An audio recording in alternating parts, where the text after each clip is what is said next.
Hello மக்களே, welcome back to my channel. So இன்றைக்கான menu பார்த்தீங்கன்னா இட்லியும் சட்னியும் தான். ஓகேங்களா, கொத்தமல்லி சட்னி. ஸோ நல்லா மாவு புளிச்சு இருந்துச்சு. நைட்டே நான் உப்பெல்லாம் போட்டு நல்லா கலக்கி வச்சுருந்தேன்.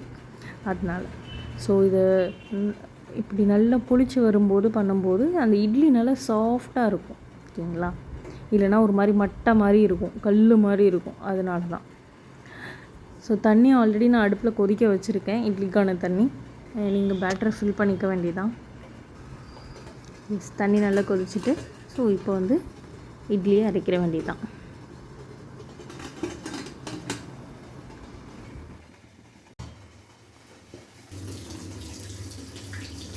ஸோ இப்போ அது நல்லா வெந்துடுச்சு. இதை எடுத்து வெளியில் வச்சிட வேண்டியதான், ஆஃப் பண்ணிவிட்டு. ஓகேவா,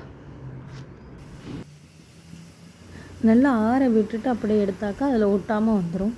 ஸோ பாருங்கள், சாஃப்டாக நல்லா புசு புசுன்னு இருந்துச்சு.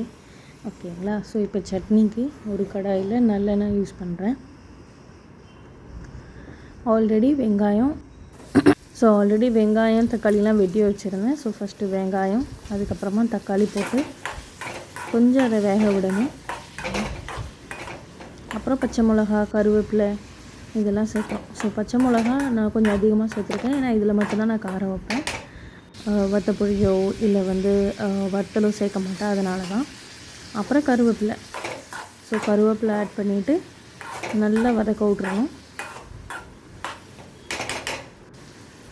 அது நல்லா வெந்ததுக்கப்புறம் கொத்தமல்லி, கொஞ்சம் புளி, ஒரு சின்ன சைஸ் புளி. ஸோ இப்போ கொத்தமல்லி லைட்டாக சுருங்குற வரை மட்டும் பண்ணிக்க வேண்டாம், வதக்கணும்.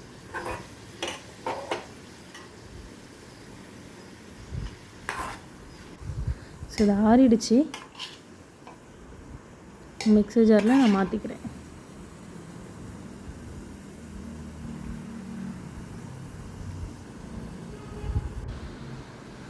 ஸோ அரைச்சாச்சு. இப்போ தாளிப்பு. எண்ணெயில் கடுகு, கருவேப்பிலை அரைச்சி வச்சது போட்டுரும்.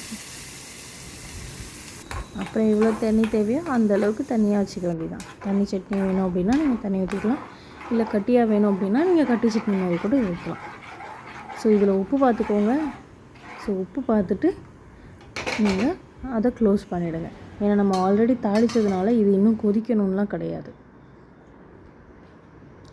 ஸோ இட்லியும் சட்னியும் தயார்.